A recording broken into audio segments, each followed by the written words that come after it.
అండి, ఈ రోజు అయితే మీకు సింపుల్ స్నాక్స్ అయితే చూపిస్తాను. డెఫినెట్గా ట్రై చేయండి. ముందుగా ఒక బౌల్ తీసుకుని అందులో 2 గ్లాసెస్ వాటర్ పెట్టుకుని వాటర్ మసులుతున్నప్పుడు మనం సేమియాలను కూడా వేసేయండి. సేమియాలను వేసి బాగా ఉడికించుకోవాలి.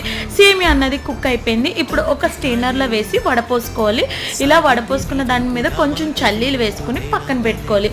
ఇప్పుడు ఇందులోకే ఉల్లిపాయలు, పచ్చిమిర్చి, క్యారెట్, మీ దగ్గర ఉంటే కొత్తిమీర, కరివేపాకు కూడా వేసుకోండి. అలాగే క్యాబేజీ వేసుకున్న టేస్ట్ అయితే బాగుంటుంది. నా దగ్గర లేదు కాబట్టి నేను వేయలేదు. ఇప్పుడు ఇందులోనే పసుపు, కారం, గరం మసాలా, అలాగే కొంచెం సాల్ట్ వేసుకున్నాను.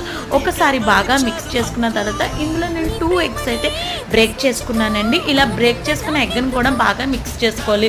ఇప్పుడు ఇందులో మనం ఉడికించి పెట్టుకున్న సేమియాలను కూడా వేసి ఒకసారి మిక్స్ చేసుకుని ఇప్పుడు మనము స్టవ్ వెలిగించుకుని చిన్న చిన్న పొంగడాలు వేసుకుని బౌల్ పెట్టుకుని అది హీట్ ఎక్కిన తర్వాత ఆయిల్ వేసుకుని ఇప్పుడు చిన్న చిన్న పొంగడాల కింద వేసుకుని ఒకవైపు టర్న్ అయ్యి తింటే టేస్ట్ అయితే చాలా బాగుంటుంది. నచ్చితే డెఫినెట్గా